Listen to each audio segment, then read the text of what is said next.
Welcome back, everybody. This is Troy Fullwood with Pinnacle-Investments and the Thriving Investor. And I want to welcome you back to this question, which I think is an awesome question as well. It's actually a two-part question, so I'm going to read it and then we're going to answer it accordingly. I have a healthy, independent, goes four-wheeling elderly mother who is risk-adverse and paid-off house, two-bedroom, two-bath, two-car garage, and a recreational vacation tourist town in Moab, Utah. She is looking to sell it and either buy a house in Tucson or buy into a retirement community that includes facilities for independent living through nursing homes. Okay, sounds pretty standard with, elderly folks. Question, what is the best way for her to maximize the sales price and minimize taxes and risk of sale of her home? She doesn't want to carry paper, note, or be at risk of bad renter buyer. Okay, well, it sounds like she's lived in her house for a while. Okay, that being said, she's obviously been there for quite some time. She's not going to suffer or be penalized with any kind of capital gains tax on it if she takes the money from the sale of her house and then turns around and buys a new house, okay, or another house, I should say, with that money. Any kind of leftover proceeds that might be somewhat taxed based on capital gains or appreciation on it can typically be offset based on maintenance and upkeep of the property. Okay, so let's say she's living there for 20 years. She sells the house for $200,000. She moves to Tucson, buys a house for $150,000. Got $50,000 left over. She doesn't put that into the new house. That could potentially be a taxable income or a taxable gain. You can also go back over the life of her previous house, meaning paint, carpet, tile, appliances, water heaters, all these things that are just normal maintenance, wear and tear type items on that house, and use those against that gain. Okay, pretty standard real estate transaction. Her house is whatever it is. I don't know if it's in good shape, great shape, or bad shape. I'm assuming it's probably in good shape because she's living in it, and whatever the market bears, the market bears. I don't know that you'd have to look at or run the numbers on whether or not it's worth putting more money into it to increase its value. Maybe if you upgraded the bathrooms and kitchens, if they need be, you might get more money out of it. But then again, you might find that your mother doesn't want to do those things because she doesn't want to. Okay, so that's number two. What house should she buy her next home? I think she should invest cash into tax liens, except for the down payment and 1 year's expenses to maximize her returns. I don't agree with that at all. Okay, and here's why. This person says right in the first couple of sentences, actually in the first sentence, I have a healthy, independent, goes four-wheeling, elderly mother who is risk adverse. Okay, so right there, she's telling, or this person's telling me that their mother doesn't like risky investments or doesn't like investments in general, which means that they have a very low tolerance for risky or what they perceive to be as risky investments. My advice with people of this nature, and everybody has a different risk tolerance level, okay?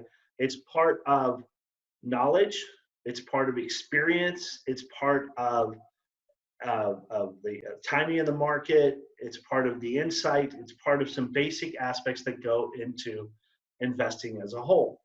That being said, to put an elderly person in a risky situation or what they perceive as being risky would only create problems in the relationship, okay?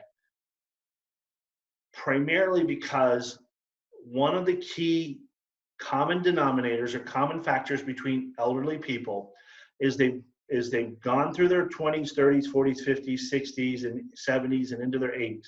They're at a point in life where they don't care about investments, okay? They don't want to reinvest their money and make more money and do all these things, or at least the majority of them feel that way. And the reason they don't is they want to hold on to what they have because they know that they're just trying to live out the rest of their life. Now, some of them are okay with investments and they'll do those kinds of things, but they'll typically do them on their own. My point being is trying to fit a square peg into a round hole because you think that your mother needs this to do something would only complicate the relationship. And I wouldn't do it. Okay. Even though investing in tax deeds might be a great strategy, might make great money, you maybe get your eye on some deals that could definitely produce some great returns, and you could certainly, be accurate in all that you're doing. Taking her money and putting it into those things would only stress her out. Okay. The reason I know this is because I have parents too. I also have friends, a lot of friends that are older than I am, and the majority of my inner circle is up north of 70 years of age. And I've just learned how they think. And even with what I do, and I've been doing it for 23 years, oftentimes when I talk to my older inner circle people, they understand it. And they used to do it over here when they're 20s and 30s and 40s, but they're not interested in it anymore. And that's a hard thing sometimes for people to understand. Like, why wouldn't they want to keep investing? Because they don't want to. Okay. And so putting them in situations where they don't want to do that only will complicate the relationship and bring about issues that you don't really want to deal with. And what I mean by that is it just brings about things that you don't expect. So my advice, really straightforward. If this was my mother, I would help her sell her house for whatever the market rate is on the house. I would help her find a great house in Tucson or one of these independent living facilities here in Arizona, which there's a bunch of them, no doubt about it. My in-laws live in, well, actually both my in-laws and my parents live in those types of housing developments, and they love them.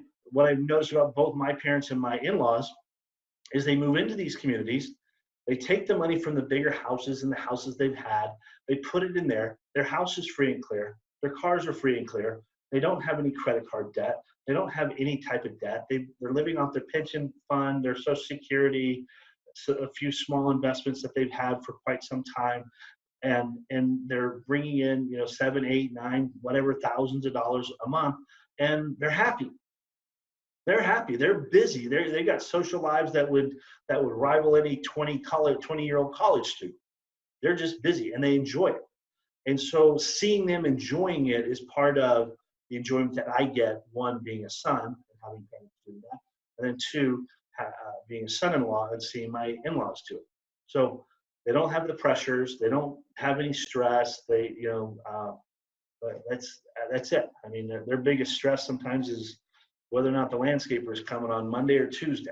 That kind of becomes their stress model. So my advice is let your mother sell her house, move to wherever she wants to move to, help her find a great house, help her find something that she wants to do, and embrace that, endorse that, help her accomplish that, and then, help her be debt free, and then, go, if you want to do your tax investments, keep doing that. Maybe get some other partners over here that are a little bit more understanding about the way that structure works. And hey, if you make a bunch of money over here, come back over here and bless your mom with a new car or something, and let that be. So, all right, that being said, this is Troy Fullwood with Pinnacle-Investments and the Thriving Investor. Give us a big thumbs up. Give us some comments. Make sure you share this with friends, families, loved ones. We appreciate you guys stopping by. Take care. Bye now.